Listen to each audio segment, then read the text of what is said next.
పిఠాపురం నియోజకవర్గంలో నారుమళ్లు వేసుకునేందుకు కూడా సాగునీరు లేక రైతాంగం దిక్కుతోచని స్థితిలో ఉన్నారని, ఇరిగేషన్ అధికారులు వెంటనే స్పందించి రైతులకు సాగునీరు అందించే చర్యలు తీసుకోవాలని వైఎస్ఆర్సీపీ పిఠాపురం నియోజకవర్గ ఇన్ఛార్జ్ వంగ గీతా విశ్వనాథ్ విజ్ఞప్తి చేశారు.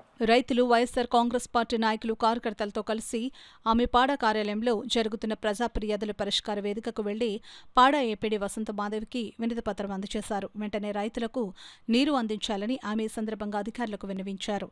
ఈ సందర్భంగా వంగ గీతా విశ్వనాథ్ మీడియాతో మాట్లాడారు. కార్యక్రమంలో గండేపల్లి బాబీ, వైఎస్ఆర్సీపీ పిఠాపురం పట్టణ అధ్యక్షుడు రావుల మాధవరావు, గొల్లప్రోలు జడ్పీటీసీ ఉలవకాయల లోవరాజు, కొత్తెం దత్తుడు, దాసం వెంకటేష్, అరిగెల రామన్నదొర, వర్ధనేడి సుజాత, ఉలవల భూషణం, పెదపాటి రాజేష్, సామరావుతి లలిత, పిల్లా బాబ్జీ, కట్టా బుల్లేశ్వరరావు, లోకారెడ్డి అప్పన్నదొర, అడపా రఘు, వర్ధనేడి శ్రీను, నేమాని ఆదివిష్ణు, బోనాసుల శివ, పితాని కాశీ తదితరులు పాల్గొన్నారు. అధికంగా ఎండలు కాస్తా ఉన్నాయి. ఈ 4-5 రోజుల నుంచి విపరీతమైన ఎండలు కాస్తుండడం వల్ల అప్పుడే ఆకుమళ్ళు కూడా ఎండిపోయిన పరిస్థితి ఏర్పడుతూ ఉంది.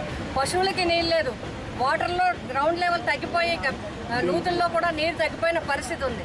కాబట్టి వెంటనే స్పందించాల్సిన అవసరం ఉంది.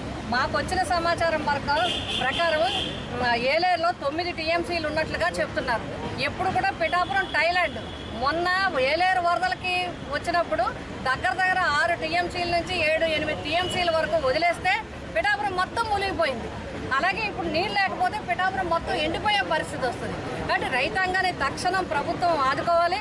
కలెక్టర్ గారు వెంటనే పర్యవేక్షణ చేసి ఇంజనీరింగ్ అధికారులతో మాట్లాడి మరి మామూలుగా నార్మల్గా ప్రతిపాడు, పెద్దాపురము, అదేవిధంగా మరి ఆ ఏరియాలకు వదిలేట్టుగా కాకుండా మన పిఠాపురంకి ప్రత్యేకమైన శ్రద్ధ పెట్టి అధికంగా నీరు వదలకపోతే వీరికి సరిపడా మీరు ఎంత వదులుతారనేది మాకు లెక్క సంఖ్య కాదు. నారుమళ్ళు అన్నీ కూడా తడవాలి, నారుమళ్ళు అన్నీ కూడా పూర్తి కావాలి, రైతాంగాన్ని ఆదుకోవాలి. అదేవిధంగా పశువులకు కూడా తాగడానికి నీళ్లు కావాలి. ఎక్కడ నీటి ఎద్దడి, తాగునీటికి కూడా ఎద్దడొచ్చే పరిస్థితులు ఉన్నాయి, పంటకి నీటికి పరిస్థితులు ఉన్నాయి. అందుకే ఈరోజు పడా ఆఫీస్కి వచ్చి మేమందరం కూడా చెప్పడం జరిగింది. కలెక్టర్ గారికి కూడా మేము ఈ సందర్భంగా తెలియజేస్తున్నాం. ఈ ప్రభుత్వం కూడా రైతాంగం పట్ల శ్రద్ధ వహించాలి.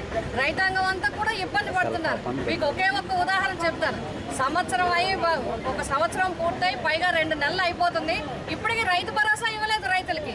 ఒక పంట అయిపోయింది, రెండో పంట అయిపోయింది, ఇప్పుడు మూడో పంటకు వచ్చే పరిస్థితి. రైతు భరోసా లేదు. కేంద్రం నుంచి వచ్చే రైతు భరోసా వాటా కూడా ఈ ప్రభుత్వం ఇవ్వలేదు. ఇప్పటికి రైతుకి ఆర్థికంగానూ ఆదుకోవట్లేదు, పంట పండించినప్పుడు మద్దతు ధరకి ఆదుకోవట్లేదు, తీసుకున్న ధాన్యానికి డబ్బులు ఇవ్వక ఆదుకోవట్లేదు. ఇప్పుడు నీరు కూడా ఇబ్బంది పట్టే పరిస్థితి ఉంది. కాబట్టి తక్షణం మేము ప్రభుత్వాన్ని కోరుతున్నాం, ముఖ్యంగా కలెక్టర్ గారిని కోరుతున్నాం. ఇరిగేషన్ శాఖ అధికారులు, వ్యవసాయ శాఖ అధికారులు సంయుక్తంగా వాళ్ళందరినీ కూడా పెట్టి అన్ని పంటలకి, అన్ని పొలాలకి కూడా పిఠాపురం నియోజకవర్గ థాయిలాండ్ అంతా కూడా పూర్తిగా నీరు వచ్చి మరి నారుమళ్ళు కొనసాగే విధంగా రైతులకు ఇబ్బంది లేకుండా, పశువులకు ఇబ్బంది లేకుండా తక్షణం చర్యలు తీసుకోవాలని కోరుతున్నాం. మరి విపరీతమైన వరద వచ్చినప్పుడు, అధిక వర్షాలు వచ్చినప్పుడు ఒక గండి పడింది. ఈ గండి పడడం వల్ల ఇప్పటి వరకు కూడా ఈ గండికి ఏ విధమైన చర్య తీసుకోలేదు. దీన్ని పోడ్చడం కానీ, దీనికి రిపేర్ చేయడం కానీ, దీన్ని ఇబ్బంది లేకుండా చేయటం కానీ మాత్రం చేయలేదు. దీనివల్ల మరి కొత్తపల్లి మండలంలో ఉన్న కింద ఏరియాలన్నీ కూడా పూర్తిగా మునిగిపోయే పరిస్థితి, మళ్ళీ రైతాంగం అంతా ఇబ్బంది పడే పరిస్థితి వస్తుంది. కాబట్టి ఈ మాదాపురం గండిని వెంటనే దీనికి సంబంధించిన రిపేర్స్కి సంబంధించిన చర్యలు చేపట్టాలని కూడా మేము